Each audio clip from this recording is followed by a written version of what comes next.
Nothing Phone 3a is one of the best Android budget phones, and I bought it for only 350 euros, while the iPhone 16e is the only budget iPhone, and I bought it for over 700 euros. The question is how this budget Android phone can hold up to the budget iPhone while costing only half as much. And Mo and with Tanya, we are going to do a comparison of these devices. Right off the bat, the Nothing Phone 3a is a larger phone. It has an acceptable amount of bezels, and fortunately, the selfie camera is only a dot on the screen. The screen also gets bright enough and is 120Hz. It is not necessarily a problem for this price point, but it does feel plasticky in hand.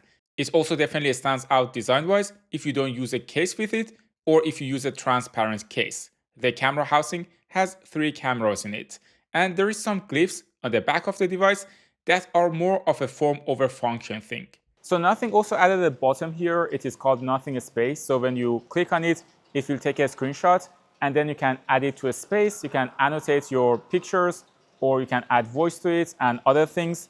It can be useful for some people. I personally never use it. And also the problem is that accidentally sometimes I click on this instead of the power button, but they decided to go with this design.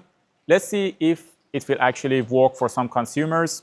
I am personally not gonna use it. As a product manager, I am super curious about the conversation the design, dev, management, and product team had in the meeting that resulted in adding this physical button.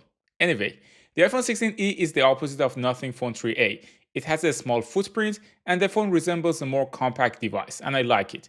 These days, all mid-range phones are giants except for the Pixel A series. The bezels are a bit big considering the price point, and the notch is there, which is rather distracting and takes up too much space considering the size of the device. The display is only 60Hz and it can feel a bit laggy because of that. On the back of the device, there is only one camera, which I really think is a good idea in theory. I absolutely get behind the idea of phones having only one camera if the camera is a good one, but the case for the iPhone 16e is that the camera sensor is rather small for the price point. It is even smaller than the Nothing Phone 3a's main camera, even though the phone is double the price. At night with portrait mode on the main lens, you can see that the picture from the iPhone is a bit more blurry because the phone has to use a lower shutter speed due to the smaller sensor. Also, I did notice that the Nothing 3a has a better dynamic range. For example, here the sun highlights are overblown in the center of the screen on the iPhone 16e. But to defend the iPhone 16e, sometimes Nothing can't balance the colors properly, and the iPhone photos are a bit more consistent. Also at night, even though Nothing sensor is theoretically better, I did notice that the lights don't have good processing, but during daylight, both phones are quite close except for a bit of color science. Also, the iPhone 16e does not have an ultra-wide lens, which means you can't fit too much into the frame. The other thing you miss is the ability to take closer shots. For example, I could not get close to the flower on the iPhone, while on the Nothing Phone 3a, you can get close enough using the ultra-wide lens. Also, you can fit more into the frame with the ultra-wide lens on the Nothing 3a.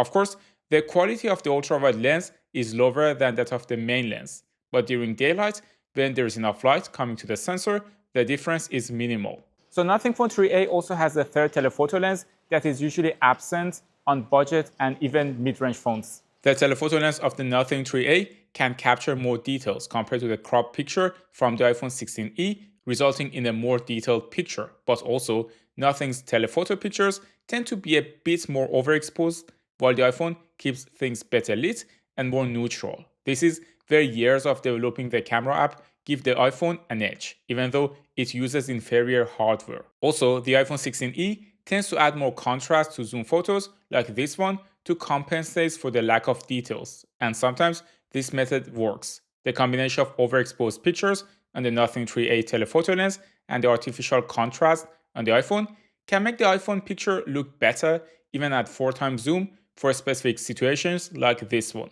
But there is usually a limit to how much computational photography can compensate for a lack of details. For example, in this picture with 5x zoom, it is very obvious that Nothing is doing a better job. Or here, right before the sunset, the Nothing 3a photo is less noisy compared to the iPhone 16e and is more detailed. Staying on the telephoto lens at night, there is a huge difference between the quality of photos you can get at 5x zoom from the Nothing 3a and the iPhone 16e, and it is not even a competition. For video, I feel nothing needs to step up its game. There are visible color and exposure shifts in the video. I should say though that again the Nothing 3A sensor is capable, so if you install another camera app, you may be able to get much better out of it compared to the iPhone 16e. For pictures with the main lens during daylight, I don't see a huge difference between the two, except for the fact that Nothing's white balance has more magenta, while the iPhone has more green tones. Also, the iPhone 16e can be more contrasty, while Nothing 3A photos usually tends to be more neutral. But overall, considering Nothing is half the price of the iPhone 16e, I would say it is a clear win for it, both for the flexibility of having 3 lenses and for the larger main sensor. Let's also check the selfie camera and also the microphone quality. On the Nothing Phone 3A, I see that I'm a little bit contrasty and also a little bit whiter than I should be. I also see that there's a little bit of exposure shift going on. On the iPhone 16e, the overall quality is a bit better, but also the skin tone is a bit too yellow for my taste. Both of them are quite alright. Also the microphone quality we can check. Let me know in the comment section which one is better. For performance, the iPhone is using the latest Apple A18 silicon chipset with one less GPU core compared to the iPhone 16, while the Nothing 3A is using the Snapdragon 7S Generation 3. On Geekbench, the Nothing got almost 1/3 of the score of the iPhone 16e on both single-core and multi-core tests. I also ran the 3D Mark benchmark wildlife extreme test, and here too, the Nothing got less than 1/3 of a score of iPhone 16e. In practical terms, that means that you probably can't play games like Genshin Impact on more than low settings on the Nothing. Another thing the GPU is super useful for is video processing, and probably one of the main reasons that the iPhone can take better videos and process them better is also because of the superior chipset. Also, when you take photos with Nothing 3A, it usually takes a bit longer to process.